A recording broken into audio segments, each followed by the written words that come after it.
जय गुरु जी। शुक्राना गुरु जी, आप सभी साथ संगत जी को जय गुरु जी। गुरु जी आप सभी पर मेहर बनाए रखें, सर्वदा भला सर्वदा भला। संगत जी मैं आशा करती हूँ कि आप सभी स्वस्थ और मस्त होंगे। संगत जी आज का सत्संग ममता अग्रवाल आंटी जी का है, जो कि बहुत ही प्यारा सत्संग है। सत्संग को अंत तक जरूर सुनिएगा ताकि आपको सत्संग के माध्यम से आपके सवालों का जवाब भी प्राप्त हो सके। संगत जी आंटी जी बताती हैं, मैं गुरु जी की सच्ची भक्त हूँ। मेरी एक बुटीक कपड़ों का स्टूडियो है जो मैं अपने प्रबंधक शिवलाल के साथ पिछले 10 साल से चला रही हूँ। उसकी बेटी तुलसी वेस्ट बंगाल में गांव में अपने घर में तेज बुखार से पीड़ित है। शिवलाल चिंतित था। मैंने उसे बताया कि वह केवल बुखार ही है, वह चिंता ना करे। अगले दिन शिवलाल अपने घर जाना चाहता था। उसकी बेटी को अस्पताल में भर्ती करा दिया गया था। गांव वालों को विश्वास था कि उसकी बेटी काले जादू की शिकार है। मैंने उस दिन शिवलाल को बड़े मंदिर लंगर के लिए भेजा और उससे कहा कि वह तुलसी के लिए गुरुजी से प्रार्थना करे। क्योंकि वह मंदिर में था इसलिए उसका मोबाइल बंद था। इसी बीच शिवलाल की पत्नी जो उसको संपर्क करना चाहती थी, उसका मोबाइल न मिलने के कारण उसने मुझे संपर्क किया। उसने बताया कि उनकी बेटी की हालत बहुत ख़राब थी और वह शिवकाल से तत्काल बात करना चाहती है। मैंने शिवलाल की पत्नी से कहा वह मेरी बात गांव के अस्पताल के चिकित्सक से करवा दें। चिकित्सक ने बताया कि उनकी बेटी को मस्तिष्क ज्वर है और उसके गांव में जीवित रहने की संभावना कम है। तुलसी को शायद किसी बड़े अस्पताल में ले जाया जाए तो वह स्वस्थ हो सकती है। मुझे समझ नहीं आ रहा था कि मैं क्या करूं। यह सोचकर कि जो हो रहा है वह गुरुजी ही कर रहे हैं, मैंने अपने एक अंकल को जो चिकित्सक हैं पटना में फ़ोन किया। उन्होंने कहा कि तुलसी को शीघ्र ही पश्चिम बंगाल के किसी अन्य अस्पताल में दाखिल कर देना चाहिए, परंतु उन्होंने किसी विशेष अस्पताल का नाम नहीं बताया। मेरे अंकल ने मुझे गूगल पर किसी अच्छे अस्पताल का नाम ढूंढने को बोला। मैंने गुरुजी का नाम लेकर एक अस्पताल का नाम ढूंढा और सब कुछ तय कर दिया। मैंने गांव वाले अस्पताल से संपर्क किया और उन्हें तुलसी को एम्बुलेंस में बड़े अस्पताल ले जाने को कहा। गांव में चिकित्सकों ने बताया कि छठ पूजा के कारण सड़कों पर बहुत भीड़ होगी और तुलसी को ले जाने में 5 घंटे लग सकते हैं, जबकि गाड़ी से वह 4 घंटे में पहुंच सकती है। जब शिवलाल मंदिर से वापस घर आया तो उस समय पहले ही तुलसी एम्बुलेंस में थी। मुझे डर भी लग रहा था क्योंकि मैंने शिवलाल से तुलसी को बड़े अस्पताल में ले जाने की अनुमति नहीं ली थी। इसके अतिरिक्त चिकित्सकों को भी उसके ठीक होने की पे भरोसा नहीं था। तुलसी अचेत दशा में थी। सी 3 घंटे के असंभव समय में अस्पताल पहुंच गई। शिवलाल के भाई ने अस्पताल से तुलसी के बारे में सूचना दे दी थी। उसने एक खराब खबर भी दी। उसने बताया कि तुलसी आईसीयू में बुरी अवस्था में है और किसी को पहचानती ही नहीं है। मैंने चिकित्सकों से आग्रह किया वह जितना कर सकते थे अवश्य करें और खर्चे की बात न करें। मैंने शिवलाल को गुरुजी से प्रार्थना करने को कहा और गुरुजी के स्वरूप के साथ अगले दिन गांव भेज दिया। अब मुझे पश्चिम बंगाल चिकित्सकों के लिए पैसे भेजने थे, परंतु मुझे कुछ समझ नहीं आ रहा था कि मैं कैसे करूं। मैंने फेसबुक पर अनुरोध किया। मेरी एक सहेली दीक्षा ने बताया कि उसका देवर वहां पैसे पहुंचाने का काम कर देगा। वह जब शिवलाल अस्पताल पहुंचा तो मैंने उसे गुरुजी का स्वरूप आईसीयू में तुलसी के तकिए के नीचे रखने को कहा, परंतु चिकित्सकों को इस बात के लिए मना कर रहे थे और बाधक बन रहे थे। मैं अपनी सहेली के देवर से जो पैसे भेज रहे थे बात की और पूछा कि क्या वह पता कर सकते हैं कि चिकित्सकों ने तुलसी को ठीक करने का उपचार कर रहे हैं, कहीं मूर्ख तो नहीं बना रहे। मेरी सहेली के देवर ने बताया कि वह अस्पताल में केवल एक ही अच्छे चिकित्सक को जानता है जो उसका मित्र भी है। उसने चिकित्सक का नंबर मुझे दे दिया। चिकित्सक से बात करने के बाद पता चला कि वही चिकित्सक तुलसी का उपचार कर रहा था। अस्पताल के कर्मचारियों ने मुझे ठीक नहीं बताया क्योंकि अब मेरे पास चिकित्सक का मोबाइल नंबर था। मैंने उसे गुरुजी का स्वरूप तुलसी के तकिए के नीचे रखवाने के लिए आग्रह किया और उसने इस बात की अनुमति दे दी। चिकित्सक ने मुझे बताया कि तुलसी वास्तव में बहुत गंभीर स्थिति में है। जब हम गुरुजी से प्रार्थना करते रहे, अगले दिन तुलसी ने अपनी आंखें खोली और माता पिता को पहचान लिया। उसके बाद दिन प्रतिदिन उसकी स्थिति में सुधार होता गया और वह स्वस्थ और प्रसन्न होती गई। तुलसी ने मुझे बताया कि गुरुजी तुलसी को स्वप्न में दर्शन देते हैं। गुरुजी का बहुत बहुत धन्यवाद था कि मैं छोटी सी लड़की की जान बचा पाई और यह सत्संग आप सबके साथ बांट पा रही हूँ। संगत जी आंटी जी लिखती हैं, गुरुजी ने मेरे पिता का ध्यान रखा। मेरे पिता मधुमेह के रोग से पीड़ित हैं और उनकी एक किडनी पूरी तरह से काम नहीं करती है। वह सिंगापुर से अपना इलाज करवा रहे हैं। इस हालात में भी वह पिछले 25 साल से अपनी सैर की आदत रखे हुए हैं। परंतु कुछ माह पहले जब दिल्ली में स्वाइन फ्लू फैला हुआ था, मेरे पिता बहुत बीमार पड़ गए थे। वह काम पर तो जा रहे थे, परंतु सैर नहीं कर पा रहे थे। मैंने अपनी माता से पिता के सैर न करने की शिकायत की और कहा, वह सुस्त से होते जा रहे हैं, उन्हें अपनी सेहत के किए सैर करना अवश्य हो चाहिए। शुक्रवार का दिन था। मैं सत्संग के लिए गई और मेरे पिता को लंगर प्रसाद खाना पड़ा। अगले दिन उन्होंने फिर लंगर खाया। जब मैं उनसे सोमवार को मिली तो मैंने उनको स्वाइन फ्लू की जांच कराने के लिए कहा। चिकित्सकों ने स्वाइन फ्लू होने की पुष्टि कर दी। हम सब भयभीत हो गए क्योंकि उनकी इस अवस्था में इसका होना कठिन बात थी। अगले दिन शिवरात्रि थी और उनको अस्पताल में भर्ती करा दिया गया। शिवरात्रि के दिन मैं अपने घर के मंदिर में गुरुजी के स्वरूप को देख रही थी और रो रही थी क्योंकि मैं अपने पिता के लिए भयभीत हो रही थी। परंतु गुरुजी हमारी बात बहुत जल्दी सुन लेते हैं। मैं अभी अपने मंदिर में ही बैठी थी जब गुरुजी की एक संगत नीरा ने मुझे फ़ोन किया और पूछा कि मैं बड़े मंदिर स्पेशल दर्शन के लिए जाना चाहूँगी। मुझे अपने कानों पर विश्वास नहीं आया। जब मैं दर्शन के लिए मंदिर पहुंची तभी लंगर शुरू नहीं हुआ था। मैंने अपने मन में गुरुजी को अपने पिता के लिए कुछ प्रसाद देने की प्रार्थना की। इतनी देर में एक भक्त वहां आए और उन्होंने मुझे बेर प्रसाद दे दिया। मैं प्रसन्न हो घर लौट गई और मैं अपने पिता को मैंने भेज दिया। अगले ही दिन मैंने पिता को अस्पताल से छुट्टी मिल गई। गुरुजी के आशीर्वाद के कारण उन्हें स्वाइन फ्लू के दुष्प्रभाव से कष्ट नहीं उठाने पड़े। मेरी माता को जो सदैव मेरे पिता के साथ रही भी स्वाइन फ्लू का प्रभाव नहीं हुआ। ऐसी है गुरुजी की शरण। गुरुजी सदैव अपने चरण कमलों में हमें बनाए रखें। संगत जी आंटी जी आगे लिखती हैं, गुरुजी ने मेरी जीवन की रक्षा की। इस साल मैंने गुरुजी का जन्मदिन बड़े उत्सव के साथ मनाया। अगले दिन जब मैं अपने लड़के को चिकित्सक के पास ले जा रही थी तो रास्ते में ड्राइवर के साथ गाड़ी में गुरुजी का सत्संग करती गई। जो ही गाड़ी से उतरी मैंने गुरुजी का लॉकेट ड्राइवर को दे दिया। यह लॉकेट मुझे छोटे मंदिर से मिला था। जब मैं उतरकर अपने घर में भूतल से तहखाने की तरफ जा रही थी तो सीढ़ियों से मेरा पैर फिसल गया और मैं तहखाने तक लुढ़कती चली गई। मेरी थोड़ी सी सीढ़ियों में 3 बार लगी। उस समय मेरे पास एक शीशे की बोतल थी जो गिरने से टूट गई और शीशे के टुकड़े सीढ़ियों में बिखर गए। एक बार तो मुझे ऐसा लगा कि मैं गई, परंतु सीढ़ियों के नीचे लुढ़कते के बाद मैं उठकर खड़ी हो गई और मैंने अपने आप को बिल्कुल ठीक ठाक पाया। केवल मेरी कमीज पर कुछ खून के धब्बे थे। मैंने अपने आप को अच्छी तरह से देखा और कहीं मेरी हड्डी तो नहीं टूट गई, परंतु सब ठीक था। केवल मेरे हाथ और पैरों पर कुछ चीरे थे। गुरुजी की कृपा ने मुझे बचा लिया। मुझे जल्दी समझ आ गया गुरुजी ने मेरे प्रमुख नकारात्मक कर्मों को ले लिया है। मैं यह सोचकर आज तक आश्चर्यचकित हूँ कि मैं बगैर किसी चोट के कैसे रही। जय गुरुजी, शुक्राना गुरुजी। गुरुजी सबकी रक्षा करें। संगत जी आंटी जी आगे लिखती हैं, गुरुजी ने मेरे पति को डेंगू से और मेरे बेटे को चोट से बचाया। एक सोमवार मेरे पति अनुज जब घर वापस आए तो उन्हें 104 डिग्री बुखार था। उस समय सारे शहर में डेंगू फैला हुआ था और मुझे शक हुआ कि शायद उन्हें भी डेंगू हुआ हो।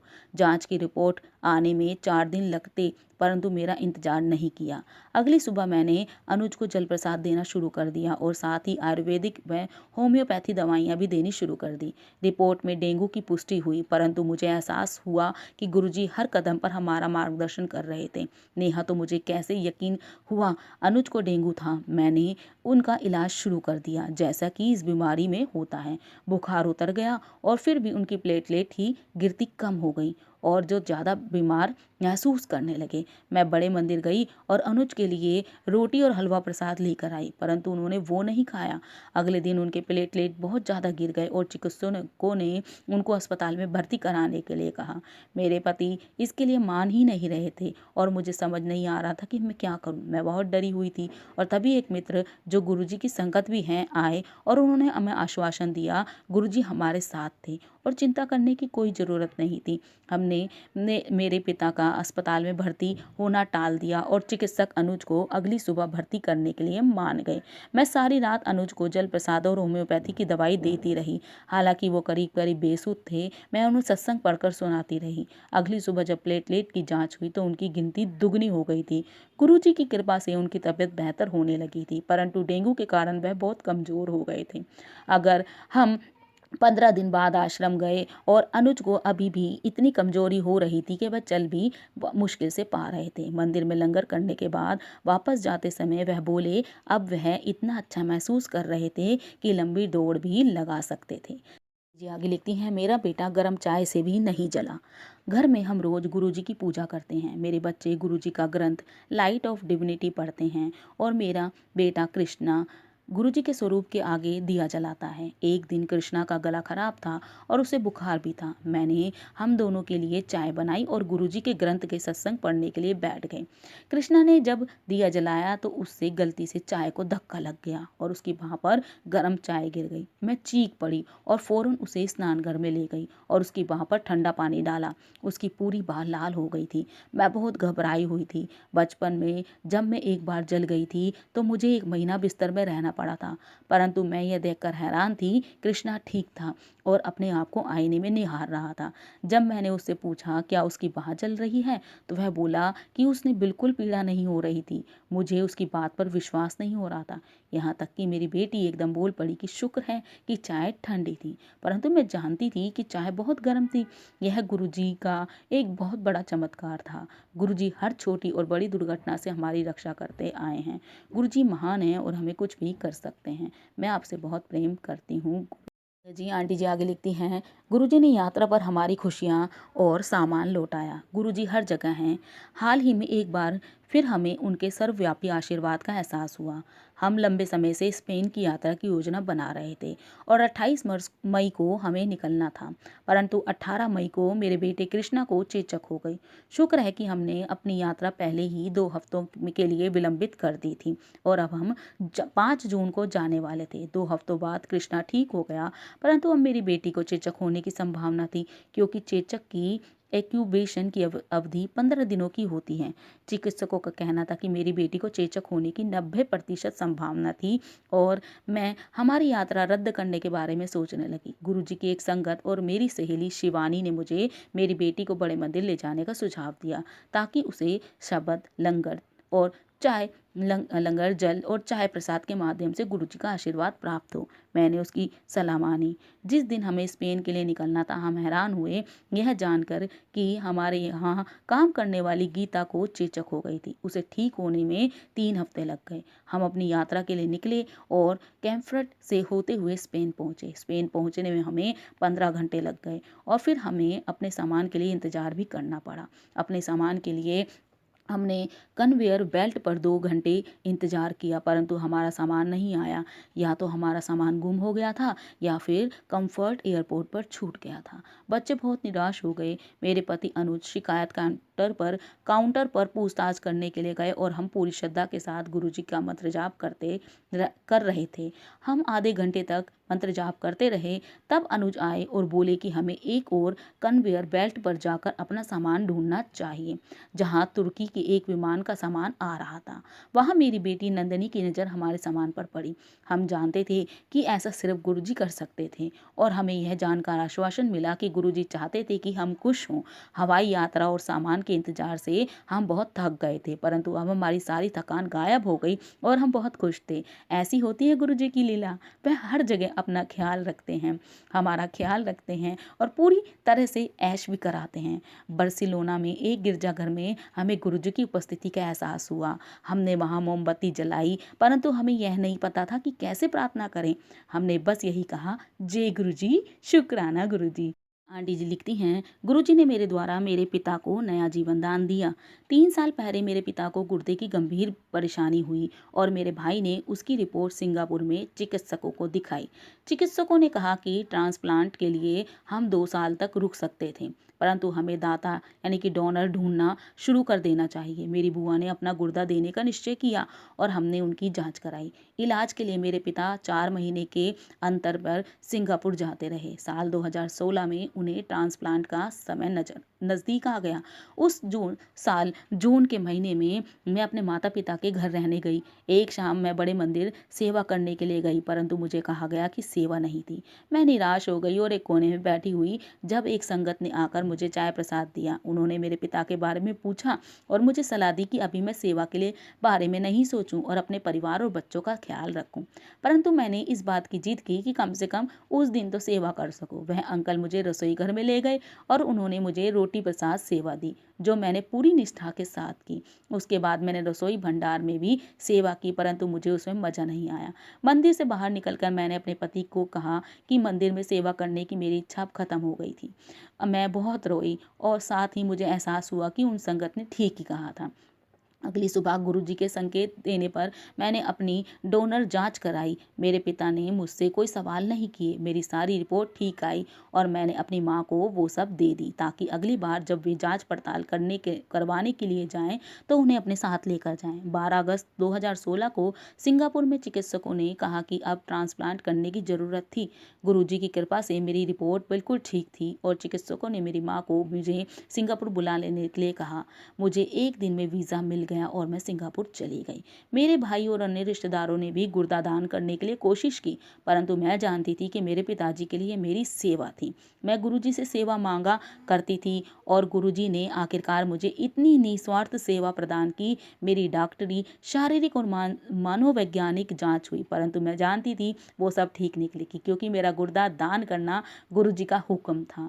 ट्रांसप्लांट की तारीख 1 महीने के बाद तय की गई। मैं दिल्ली वापस आ गई और मेरे एक करीबी मित्र और गुरुजी की संगत ने मेरा इतना ख्याल रखा कि अविश्वसनीय है। मेरे ट्रांसप्लांट ऑपरेशन से 2 हफ्ते पहले मुझे छोटे मंदिर जाने का निमंत्रण मिला। मुझे दिव्य दर्शन प्राप्त हुए और मुझे अपनी सत्संग सुनाने के लिए भी कहा गया। मैंने बहुत धन्य महसूस किया। मेरे ऑपरेशन से 1 हफ्ता पहले मैं दिल्ली में गुरुजी की संगत से घिरी हुई थी और मुझे उनसे बहुत प्यार मिला, परंतु ऑपरेशन से कुछ दिन पहले मेरी बेटी नंदिनी को घुटने में चोट लग गई और चिकित्सक उसका ऑपरेशन करना चाहते थे। मैं पूरी तरह से टूट गई। मैंने गुरुजी से कहा मैं स्वयं कोई भी दर्द सह सकती थी, परंतु अपने बच्चों का नहीं। मुझे लगता है कि गुरुजी मेरा इम्तिहान ले रहे थे, इसलिए मैंने तय किया कि इस समय मेरा सारा ध्यान अपने पिता पर होना चाहिए, कहीं और नहीं। और फिर नंदिनी को हम जिस 5वें चिकित्सक के पास लेकर गए, उसने कहा अब नंदिनी का घुटना बेहतर था, इसलिए ऑपरेशन करने की कोई ज़रूरत ही नहीं थी। उस दिन सोमवार था और गुरुजी का धन्यवाद करने के लिए मैं मंदिर गई। अभी मैंने प्रसाद का पहला निवाला ही लिया था कि एक सेवादार ने मुझे अंदर बुलाकर मेरे ऑपरेशन के बारे में पूछा। मैं बहुत हैरान हुई। वह मुझे रसोई घर में लेकर गए, एक चुन्नी दी और उनके साथ दरबार में चलने को कहा। मुझे लगा शायद वह मुझे वहां बैठने के लिए कहेंगे या मेरे पिता के लिए प्रसाद देंगे, परंतु हैरानी की बात यह है कि उन्होंने मुझे गुरुजी का जल भोग उठाकर रसोई में वापस ले जाने को कहा। मैं बहुत भावुक हो गई और मेरे ऑपरेशन से पहले गुरुजी ने इस तरीके से मुझे आशीर्वाद दिया। इसके बाद अभी और भी कुछ होना था। मंगलवार को मैंने लंगर किया और शुक्रवार को मुझे अपने ऑपरेशन के लिए जाना था, जिससे पहले बृहस्पतिवार को मैं आश्रम गई। मेरी गुरु बहन अमृता मुझे अपने साथ लेकर गई। हम गौरव अंकल से मिले और उन्होंने गुरुजी के आशीर्वाद से भरा हुआ सोने का एक सुंदर लॉकेट दिया। उन्होंने मुझे लॉकेट ऑपरेशन से पहले पहनने के लिए और ऑपरेशन के कमरे में साथ ले जाने को कहा। सिंगापुर में सब ठीक चल रहा था। ऑपरेशन सोमवार को रखा गया और मुझे रविवार को अस्पताल में भर्ती होना था। हमारे पास समय था, इसलिए हम सिंगापुर में सत्संग में जा सके, जहां हमने श्री रघुवीर अंकल के सुंदर सत्संग सुने। यहाँ तक कि अस्पताल में भर्ती होने से एकदम पहले मैंने लंगर भी किया। ऑपरेशन का समय सुबह 9:30 बजे निश्चित किया गया, परंतु दिल्ली में मेरी भाभी श्रेया ने दोपहर 12 बजे सत्संग रखा था, इसलिए गुरुजी की दिव्य मर्जी के अनुकूल ऑपरेशन का समय बदलकर दोपहर 12 बजे हो गया। ऑपरेशन के कमरे में कुछ तकनीकी समस्या हो गई थी। चिकित्सकों ने मुझे लॉकेट ऑपरेशन के कमरे में ले जाने की आज्ञा दे दी और उसे बिल्कुल मेरे सिर के नीचे रख दिया। मैंने दीवार पर लगी घड़ी की ओर देखा और मंत्र जाप करने लगी। ऑपरेशन बिना किसी कठिनाई के हुआ और उसमें 2 घंटे लगे, बिल्कुल उतना समय जितना दिल्ली में सत्संग रखा गया था। जिस समय ऑपरेशन खत्म हुआ, बाहर बैठे एक रिश्तेदार को गुलाबों की खुशबू आई। मेरे पिता को भी निसंदेह गुरुजी का आशीर्वाद प्राप्त हुआ। अपने ऑपरेशन के सिर्फ आधे घंटे बाद उन्हें पेशाब किया, जिससे चिकित्सक बहुत खुश हुए। चिकित्सक इस बात से बहुत खुश थे कि उनका गुर्दा उत्तम तरीके से मेल खा रहा था। मुझे बहुत लोगों के संदेश आए कि मैंने कितनी बहादुरी का काम किया था, परंतु सच्चाई तो यह थी कि 1 महीने के लिए मेरा दिमाग बिल्कुल बंद हो गया था और मैं सिर्फ गुरुजी के निर्देश का पालन करती जा रही थी। अपने पिता के नए जीवन का मैं एक छोटा सा माध्यम बनी। गुरुजी हर क्षण आशीर्वाद देते हुए हमारे साथ हैं।